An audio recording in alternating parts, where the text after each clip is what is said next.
The year I was 5, my parents packed up our wood-paneled station wagon, hitched a trailer onto the back, and drove us from Michigan to California. There were 6 of us kids, and this was our first and only vacation. I like to think we were like the Brady Bunch, but that doesn't mean we were. So it's hard to stand out with 5 siblings. I wasn't the funniest, smartest, or the loudest. I wasn't even the most trouble. I was happy to fly under the radar. And other than occasionally getting left at restaurants, it worked for me. My memories of childhood are as disjointed as snapshots from that trip. The photographs are like the greatest hits: the Grand Canyon, Disneyland, San Francisco. I wasn't in many of the pictures. My brothers tease me. It's because I couldn't stop crying. But Mom was our designated photographer, so she was in none of them. I try to recall the fun we must have had together, but I draw a blank, and there are no pictures to prove it. The first photo-worthy sight on our cross-country trip was the Grand Canyon. It was awe-inspiring, but so was my dad's fear of heights. We were as excited as he was terrified. Wait, everybody calm down. No going near the edge. We won't, we hollered as we scrambled to get out. My brother Drake and I piled over the seat from the way back of our station wagon and landed on my siblings. My brother Bill shoved me to the floor and held me down with his feet. Knock it off. I don't understand why you want to get out. I mean, you can see it perfectly from inside the car, my dad said. We groaned, and Mom stroked Dad's head as she spoke to him as if she were soothing a kitten. It's going to be okay. I'll keep an eye on them. Why don't you read the paper while we take a quick look? Dad looked more resigned than convinced.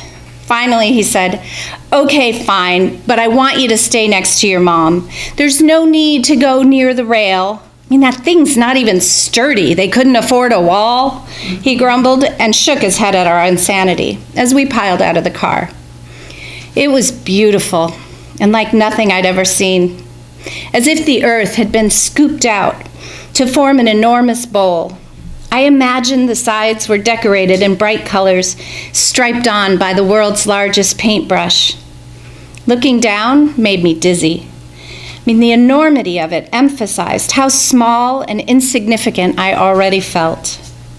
I backed away, my toes scrunched, holding on for dear life, as if my tiny keds would anchor me to terra firma. I went back to the car to wait with Dad for my mom and siblings. We wouldn't relax until they were safe and sound, as my dad liked to say. Every once in a while, poor Dad put his head down, as if he'd seen one of them fall over the cliff. They posed for pictures and ran around, jumping onto rock formations without a care in the world. Mom enjoyed the thrill of being on the precipice. Happier than I'd ever seen her. She looked like a kid, laughing and smiling. Be careful, she cautioned half-heartedly as she oohed and awed with enthusiasm and took photos of my siblings on the rim. My oldest brother Bill leaned way over the railing, posing for Mom's camera. Dad honked the horn, which made Bill jump. Mom shot an angry look at Dad, took the picture in defiance. But he'd had enough. Dad got out of the car and yelled, "Time's up! Back in the car now, unless you want to walk."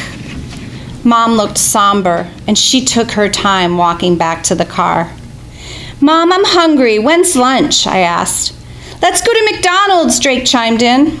"McDonald's, McDonald's, McDonald's," we chanted. "You okay with that, hun?" Dad asked Mom. She gazed out the window as if she couldn't hear any of us. "Hun?" "I don't care. Not hungry." Mom continued to stare at the scenery. Las Vegas was not a family town back then. We stayed at Circus Circus, which was a great place to take kids if you wanted to introduce them to the more macabre things in life. I'll never forget the amazing Ape Woman show. It began with a large woman trapped in a cage. She paced back and forth, and when the music intensified, the lights changed dramatically, and she turned into an ape. I was torn between fear and pity as her body expanded and her clothes ripped. She growled and pounded her chest as if she was angry about the fur that covered her face and arms. I closed my eyes when she bent the bars with her brute force. And when I opened them, she was gone. I had many nightmares of that empty cage with broken bars. Disneyland should have been a relief after Circus Circus, but as we waited in the lobby of the haunted house, my mom poked at a mannequin and then turned her back. And when the mannequin tapped her, Mom screamed and I was out of there. Dad took me wherever I wanted for the rest of the day. We rode It's a Small World over and over again. He was no stranger to irrational fear.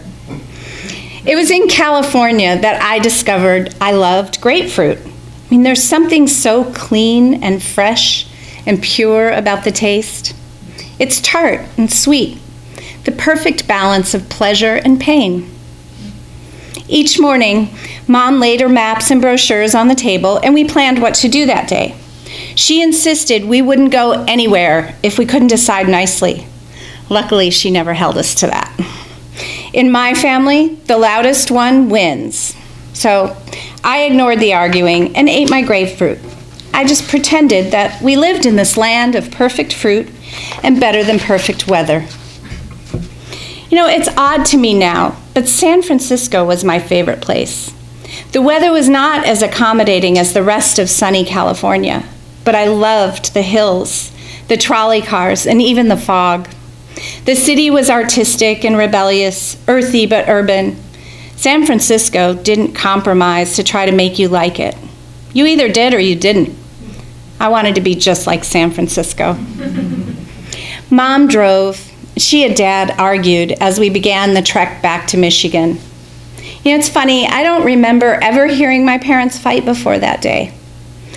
Drake and I sat in the way back as usual, with a folded up playpen and a box of grapefruit packed between us. As we drove on the 2-lane highway, I heard my parents' voices rise and fall as the road rose and fell, rose and fell. Dread settled in the pit of my stomach, like a hunger that can't be satisfied. I was asleep when we got hit. I imagine my mom was distracted by the argument. She had tried to pass the car in front of us, but when she peeked out to look, we were sideswiped by a semi. We rolled off the 2-lane highway down onto the desert floor. I don't really remember it, but that's what my brothers have told me. The semi never stopped, but other people did. Our car and trailer rolled 3 times, leaving both totaled and on their backs. The trailer interior was covered in broken glass and mayonnaise on the inside, dirt on the outside. People came to help my brother and I out. We were somehow trapped underneath the playpen. The policeman said without it, we would have been thrown from the car. I've been told I didn't say a word after the accident. I just cried and cried. My brother Bill suffered a severe head injury. He was never quite right after that, and he has no long-term memories. I'm secretly jealous. We've all been damaged in one way or another. Mom stayed in California without us. I never saw her again after I left the hospital. She told Dad she was going to the store to replace things that were ruined in the accident. We waited in a hotel for days, but she never returned, and I still don't know why. The accident, the argument, the vacation. The last memory I have of that trip stands out from the rest. I sat in the back seat of the police car with my mom and brother, the last car of our sad little caravan, and we pulled onto the highway on our way to the hospital. The flashing lights and sirens seemed to be far away as I knelt on the seat looking through the back window. Through a cloud of dust, I could see the upside-down car and trailer and grapefruit scattered over the desert floor. Like a photograph with worn edges, this memory appears when I begin to feel safe. It reminds me what a delicate balance this life is.